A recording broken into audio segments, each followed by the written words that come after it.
Hello, Bio30. Welcome to our video on homeostasis, nervous system divisions, and neurons. We're going to start today by talking about what you're going to learn during this lesson. The goal of this lesson is to be able to differentiate or tell the difference between the somatic and autonomic nervous systems. You also want to be able to list the functions of the parasympathetic and sympathetic nervous system, as well as discuss the structure and function of a neuron and its myelin sheath. We're going to start with defining homeostasis. The big thing about biology is that we have a lot of vocab, and it's really, really, really important that as we move through every unit we talk about key words and their roots and where they came from. So the word homeostasis comes from the word homeo or homo, which means similar, and stasis, which means stable. So together that word means that you have constant things in your body. There are similar structures or similar things going on, and it doesn't fluctuate. Kind of think of a teeter-totter or that's at a playground. If you and your friend are the same weight, you're going to be equal on either end. That is what we want. We want stability. But if one person is heavier than the other, then the teeter-totter tips in the direction of the person who's heavier. And we don't want that. That's not stable. Okay, that's causing one person to be flying high and the other person to be really low. So within our body, there's a couple different things that are really key to maintain when we talk about homeostasis, keeping them stable. We want to make sure that we have a pH of 7 in almost everywhere of our body. That's neutral. Now, there's one place that's not. That's our stomach, because our stomach is made out of a special type of lining that can withstand the acidic nature of the hydrochloric acid, which makes our pH in our stomach 2. The temperature in our body is about 37 degrees Celsius, which is really important because we do not want to denature the proteins in our body. We're made up of mostly protein.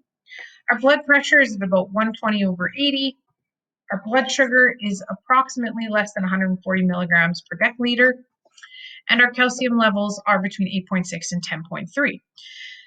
When you are in homeostasis, these are the things you are looking for. Your doctor will look for things like blood pressure and blood sugar and calcium levels to see if you are healthy. So these are things that we want to maintain.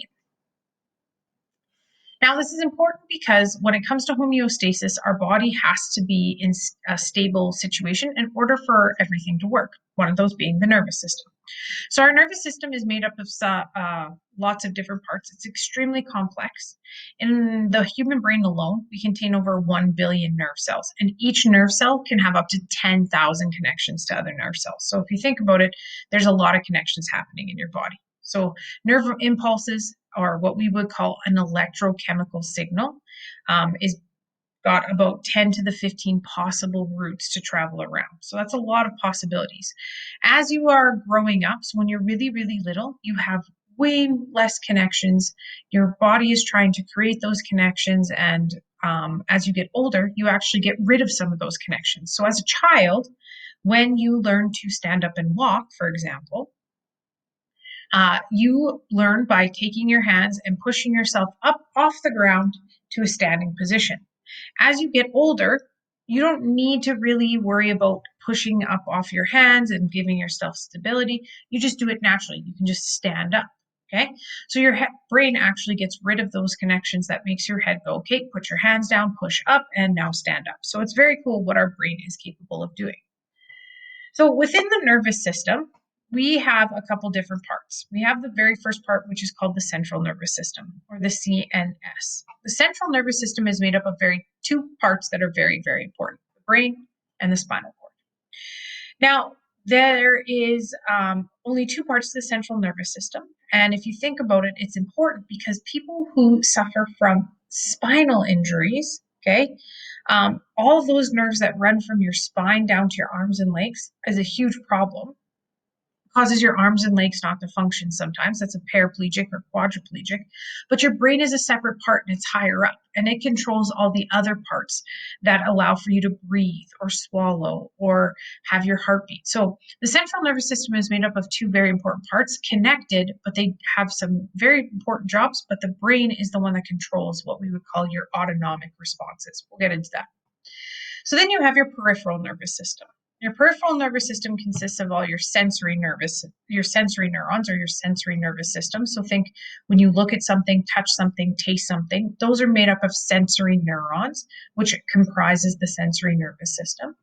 And then you have your motor nervous system. So motor meaning moving. So this has to do with all your muscles and the way things that your body moves, or when it, think peristalsis in your esophagus and your small intestine. That's movements we don't think about. Your heart beating, again, movements we don't think about. Your lungs inflating and deflating. Those are all movements, not just with muscles, but with the organs that happen. And that's all covered with the motor nervous system.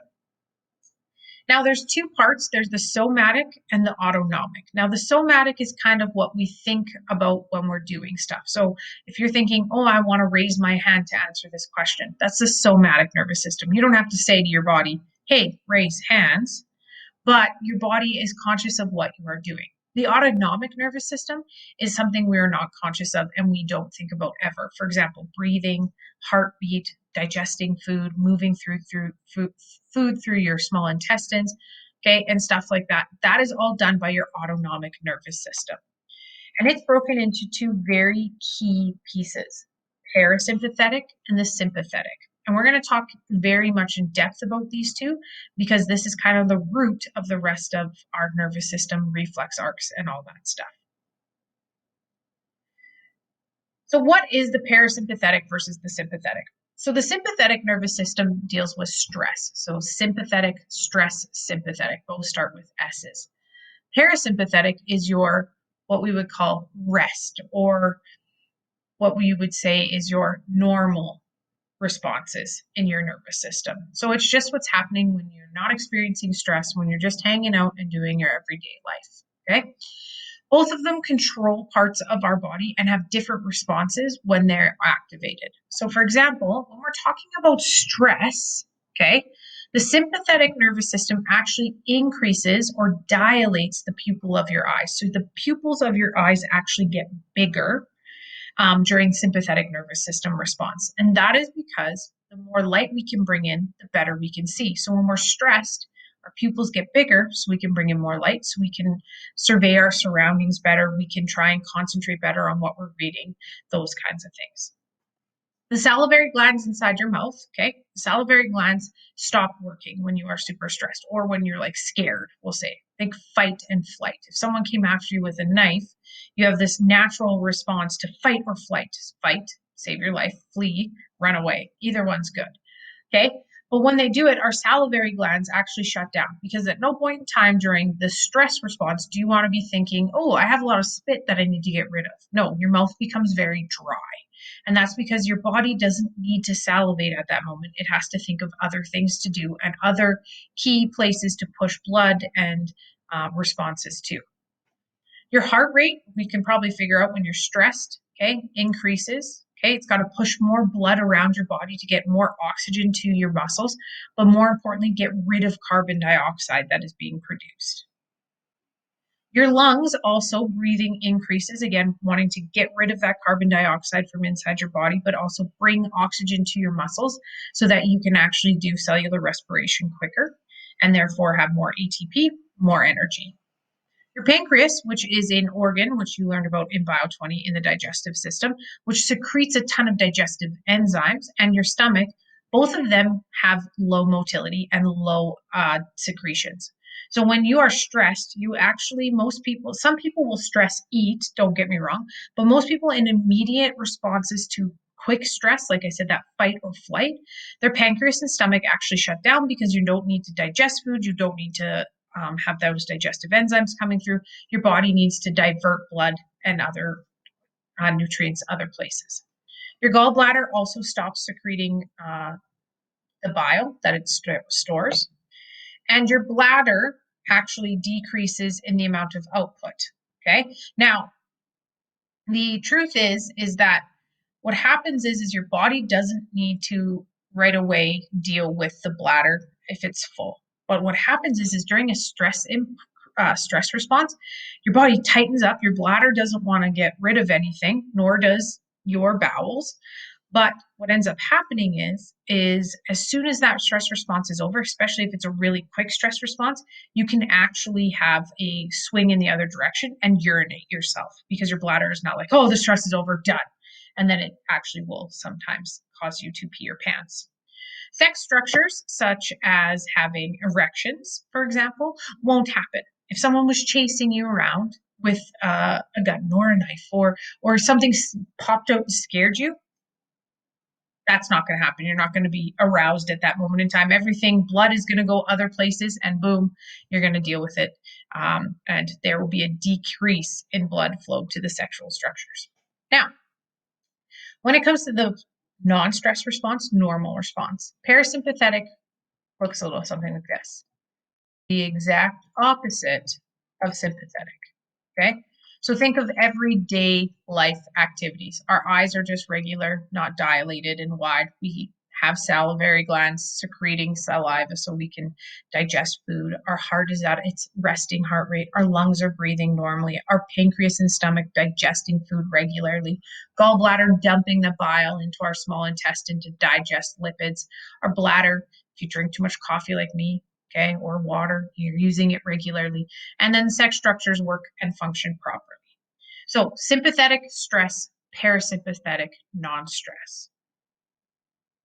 Now, why are we talking about the nervous system? We're talking about the big idea here. Is the nervous system is the big idea. There's the central nervous system, the peripheral, which works our way down to stress and non-stress. And we're going to connect stress to hormones here in a while.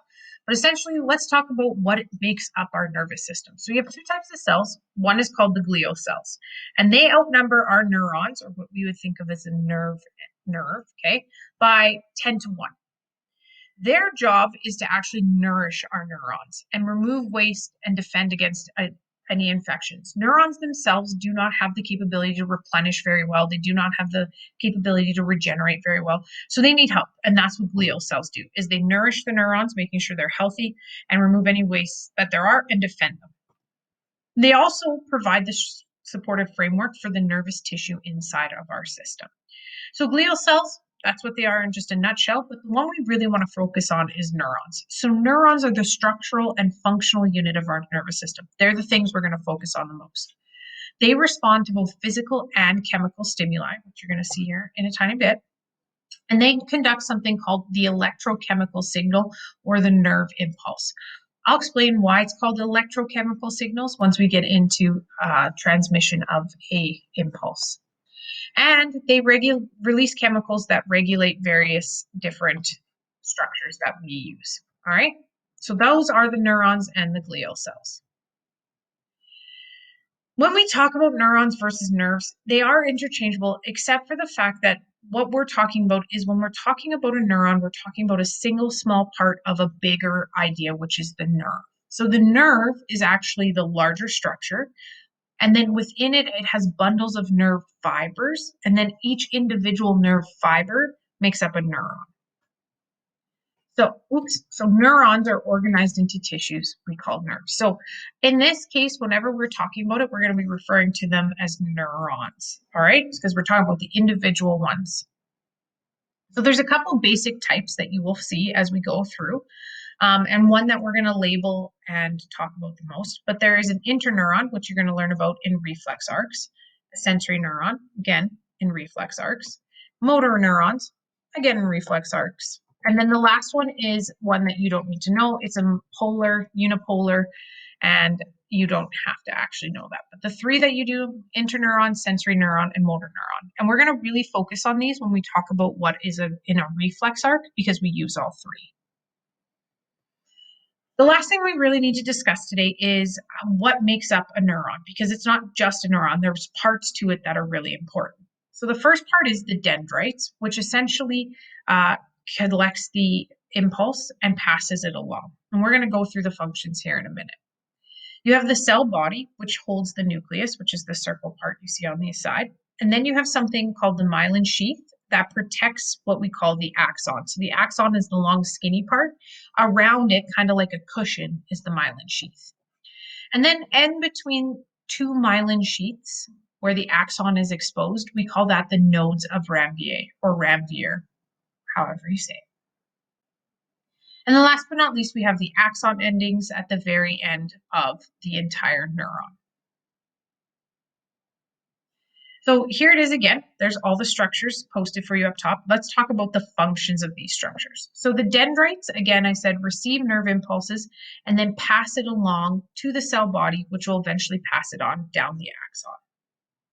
The cell body has a nucleus that essentially takes the information from the dendrites and says, should I send it or should I not? And it really has to think about what is important and what isn't, because you don't always send an impulse just because the dendrites receive something. The axon, the long skinny part in the center, conducts the impulse away, takes it from the cell body to the axon endings. It only moves in one direction, guys. It doesn't go back and forth. It always moves from the cell body all the way down to the axon endings. So when we talk about modes of transmission of an impulse, it moves from cell body down to the axon endings. The myelin sheath is really, really, really important. We're actually going to focus on it here in a second. It essentially is an insulator around the axon, and its job is to speed up the rate of the impulse and allow for regeneration if injured. You have what's called myelinated and unmyelinated neurons. Myelinated neurons do have the capability of fixing themselves a little bit, okay? It can take a really, really long time, but you can see some regeneration of nerves if a myelin sheath is present. Schwann cells are a type of glial cell, which again, if you remember, is one that nourishes and takes care of the neurons. Its job is to form the myelin and wrap around the axon. So it's not listed in your picture because it's essentially part of the myelin sheath on the outside. The nodes of Ranvier are spaces between the myelin sheath used for saltatory conduction. Now, saltatory, salta means to jump, okay? So we're talking about jumping conduction. So essentially what happens is when you have an impulse, it'll go from here, it'll skip the myelin sheath to the next space, and then skip the myelin sheath to the next place, okay? So that's saltatory conduction or jumping of an impulse. And then last but not least, we have the axon endings, which contain synaptic vesicles, and we will talk about what synapse means in a couple lessons. We really need to, again, focus in on this idea of myelin sheath. So the two factors that influence the speed of neural impulse transmissions are the diameter of the axon, okay? So if the diameter of the axon, which is how far across it is or how thick it is, if it is smaller, okay, or bigger, that is going to affect how fast the impulse passes. And we will talk about why. When we talk about them a bit more, it'll make a little bit more sense. But another big one is whether it's myelinated or unmyelinated. If you have a myelinated neuron, you will have a faster neural impulse.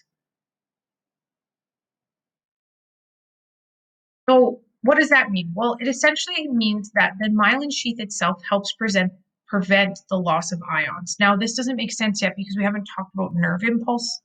But essentially, when you have a nerve impulse, it is propagated by the switching of calcium and sodium ions. So the myelin sheath protects that space and makes sure that not a lot of them escape or move from inside the axon to outside the axon.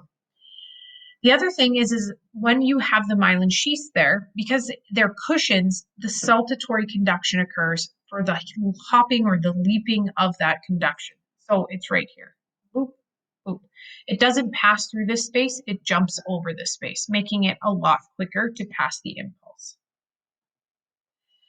And then again, we'll talk about sodium at another time when we talk about impulse transmission. Here are the three types of neurons that we've already kind of alluded to earlier: the sensory, the inter, and the motor. And essentially what happens is the sensory neurons are the ones that gather the information and transmit it to the central nervous system. Interneurons are found in the central nervous system, and they relay it to the motor neurons. So you're going to find interneurons in your brain and in your spinal cord because it's part of the CNS, the central nervous system. And then your motor neurons, again, back out to the peripheral nervous system, take the information from your spinal cord and your brain, and then pass it on to a muscle gland or other organ, which we call the effector. So the types of neurons are going to become really, really important when we talk about reflex arcs. So what did you learn today? A lot. You learned about the difference between somatic and autonomic. You learned the difference between parasympathetic and sympathetic. And you are hopefully getting the idea of the structure and function of a neuron and myelin